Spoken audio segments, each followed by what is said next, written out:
Magandang araw po sa inyo lahat. Ito po si Danilo Dizon ng Danilo Dizon TV. Andito po ako sa tapat ng lumang simbahan dito sa Malate. Ang alam ko, hindi ito yung dating kaayusan, no? Medyo na-renovate na yung dati, yung luma. At sa kaliwa ko po, doon sa likod ko, andun po yung Ross Boulevard. Andyan yung Ras Sulaiman, yung isang ariba ng mga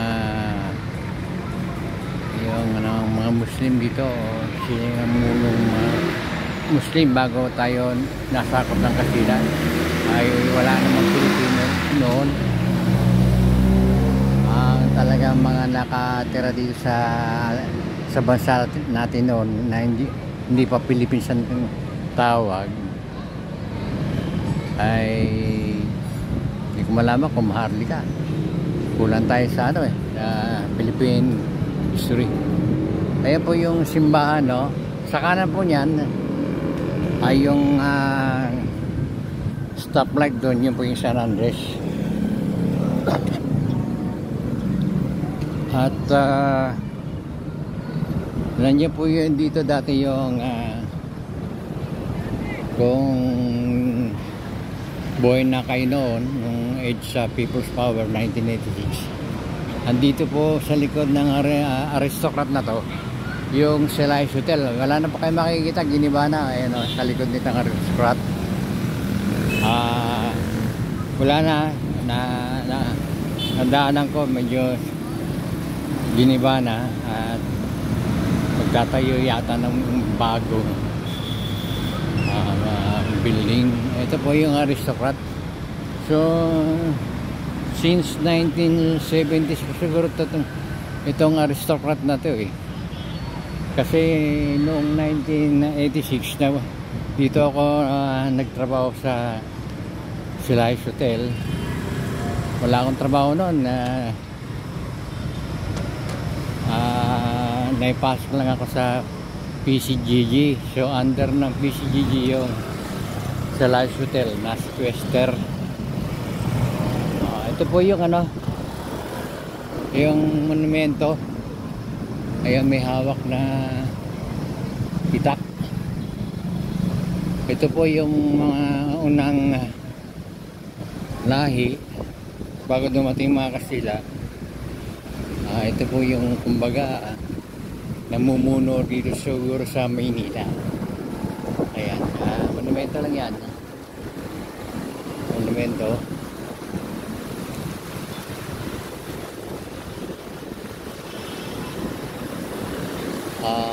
Ayun, may fountain yan. Yes, yun pong dagat na po yun nasa lampas yan ng mga dumadaan sa akin Ross Boulevard po yan. Tapos dagat na. Sa kanan ay merong Shakey's Pizza at ang alam ko nandito yung Max yata, Max Restaurant. Tingnan natin, Max Restaurant.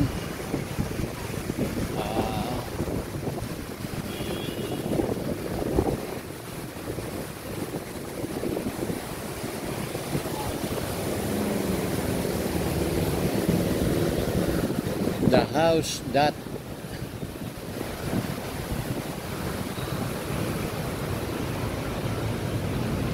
ayan, Max Restaurant.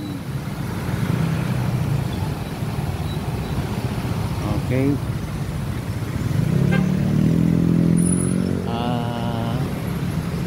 Yung kabila, yung aristocrat.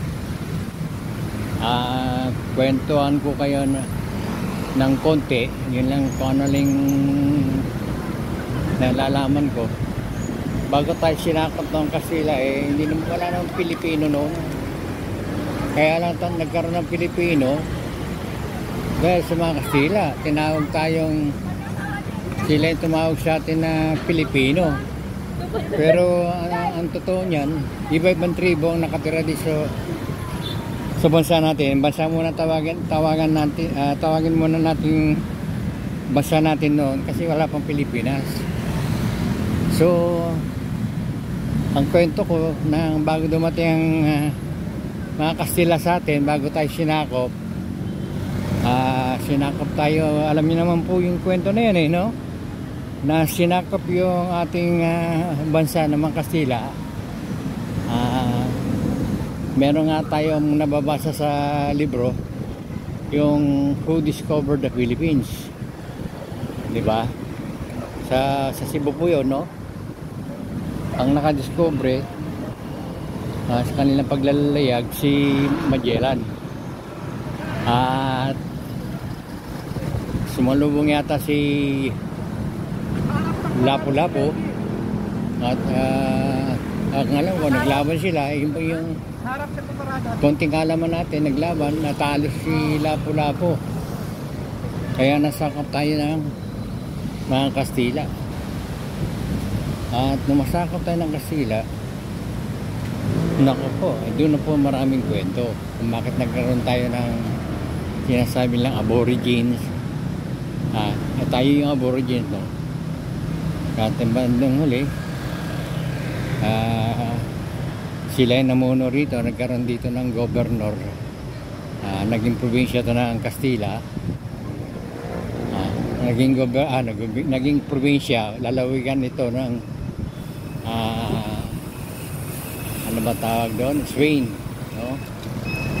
At ang hindi ko malaman nung panahon na yun kung sinong king, kasi mayroong king na King Philip, kung 2 or 3 yung pinaka king noon at mula noon sinakop nga nila itong bansa natin. At mula nung marami ng pangyayari.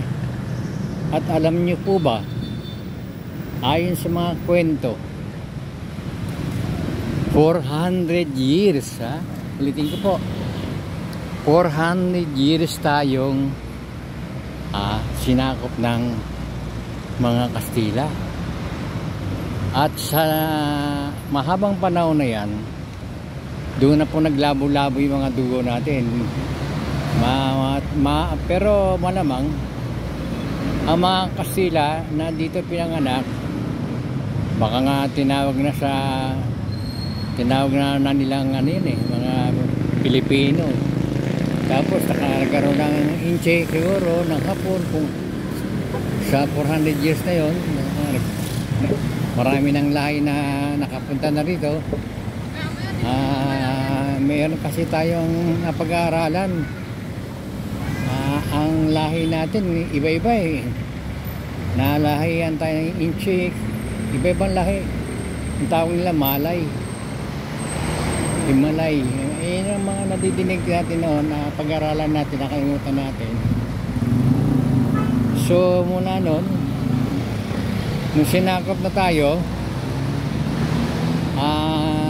lumaban pa tayo sa laban sa Kastila.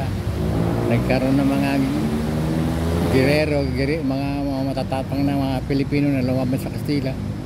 At nagkaroon nga na sino ba yung Julian Felipe, sino ba yung gumawa ng bandera natin, watawat natin, watawat ng Pilipinas. Ang kulay nga blue red, no? White, may tatlong stars. Yung pa yung simbolo, yung tatlong stars na yun ng tatlong lalawigan o isla: Luzon, Visayas, Mindanao. So yun po ang konting kalaman natin. Itama nyo po ako kung kayo mali, meron namang comment dyan sa baba. Sana po sa konting vlog na ito ay meron kayong natutunan doon sa abot kaya na aking kaalaman. Ako naman po hindi masyadong magaling sa history. Mahirap din ang history. Medyo tamad ako noon nung high school ako pero kahit hindi po tayo nag-aaral, sa pakikinig lang sa mga matatanda noon, lalo na sa mga aktivista, magagaling mga aktivista nun. Marami tayong matututunan tungkol sa pangalipin sa atin ng mga Kastila. Tandaan niyo po yun, 400 years, napakatagal po niyan. At nung mawala ng Kastila, naggera-gera sila ng Amerikano daw, ibinenta daw tayo ng Kastila sa Amerikano. Ay, yan po yung nadidinig natin, no? Itanong niyo po sa mga lolo nyo kung buhay pa. Tapos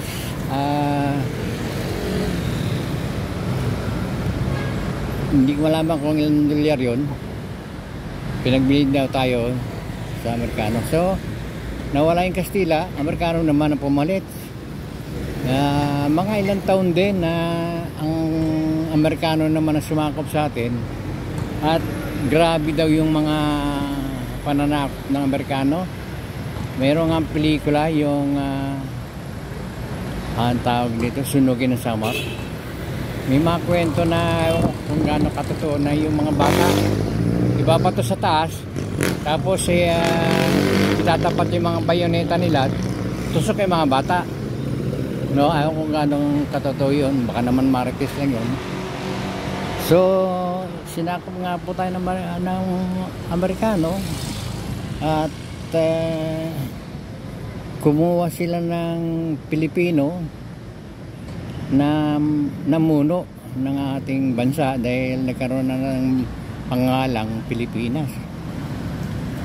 Wala pa yung Pilipinas pa siguro noon. Tapos hanggang sa nagkaroon tayo ng first president. Kayo po, sino ba yung ating first president? Commonwealth ang sinasabi nila. Hindi po ba si Quanyon? Si Manuel L. Quezon? Naku, yan ako mahina eh. I-correct niya ba ako kung sino yung first bakit nila tinawag ng Commonwealth? Siguro independence na kasi. So may binigay na sa atin yung kasarinlan, kapayapaan na Pilipino na ang mamumuno ng bansa natin. At pagkatapos po nun, di hawak po tayo ng ng Amerikano. Abay, talagang masyadong pinaginitan talaga itong bansa natin na kaperangga, kumbaga sa mapa ay tuldok lang eh. Pero ang dami nagka-interest. Ang sumunod po na ang lakas naman ang tunog ng jeep na yun. Ang sumunod naman na sumakap sa atin ay mga Hapon. Kung tama ako, sinakap tayo ng Hapon ng mga 4 years. From 41 to 45 yata yun, no? Hindi hanggang sa nag-iba naman yung presidente natin. Ang alam ko, mayroong naging presidenteng, hindi ako nakakamali, Laurel eh, no? Yan, so siyempre sinakop tayo ng Hapon. Kumbaga pumayag yung Amerikano, masakop sila ng Hapon. So umalis ang pwersa ng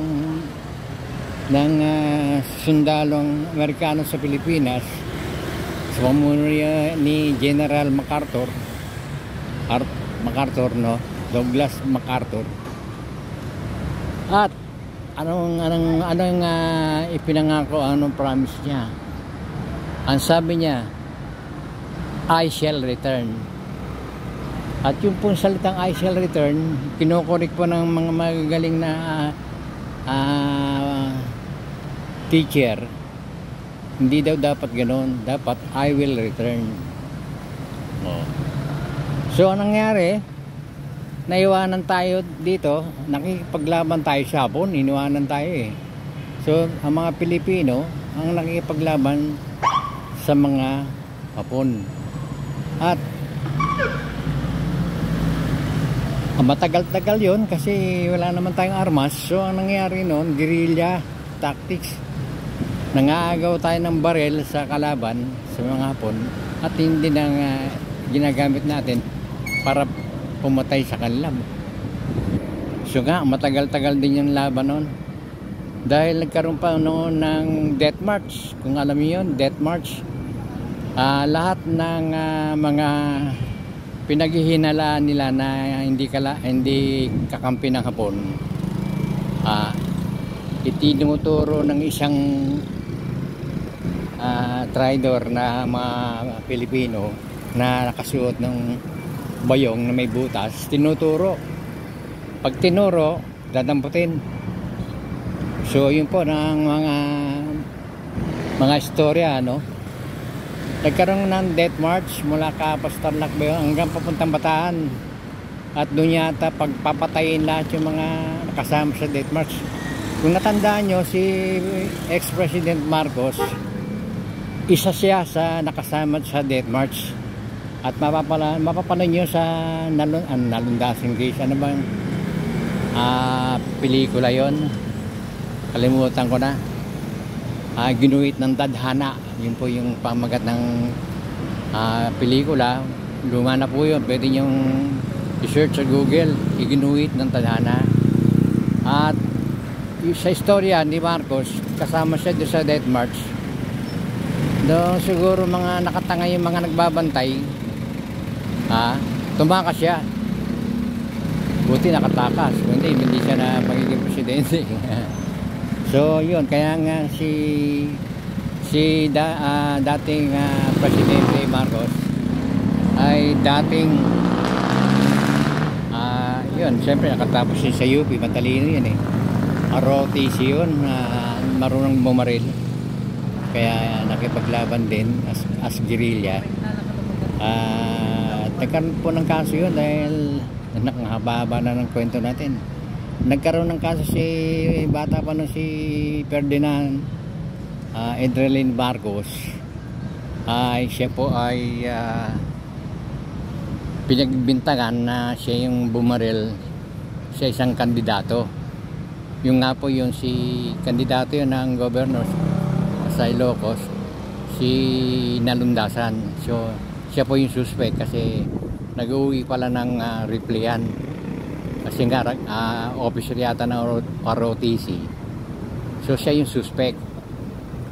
Makikita niyo sa pelikula ng ginuhit sa Tadhana na may bumaril dun sa isang tao na nagsisipilyo. Na deadball po yun, deadball. So nagkaroon ng kaso, siya nga po yung suspect hanggang sa inuli siya. Nung nakakulong siya, kumukuha na siya ng abogasya. At nung hindi pa siya yata tapos noon, ang nagtanggol mismo sa kanya yung sarili niya, kasi abogasya siya. Nung unang panahon pala pwede yun. Nakintindi ka ng batas, pwede mong paglaban sarili mo dahil abogado ka na rin. So nanalo naman yung kaso. Pagtanggol niya yung sarili niya. Yan po, konting kaalaman, no? Kayo na po bahala kung may konting mali. Pwede niyo naman i-correct ko. Wala namang problema yan kasi sabi ko nga sa inyo, maamin ako, mahina rin ako sa istorya. Yun po ay mga nabasa, nadinig, mga nadinig sa radyo, sa TV, nabasa sa mga dyaryo, gano'n lang po yan, no? Yung pong mga kalaman, yung pong kalaman kasi natin ay sa magitan ng pagbabasa at sa mga nagkikwento sa atin. May nakakakuha din tayo ng mga kwento sa eskwelahan. So siguro mahaba na yung kwento ko na sana naman may kahit paano mayroon kayong natutunan kahit paano. So hanggang dito lang muna po, no? Maraming salamat po sa inyong pag-chat sa Saga.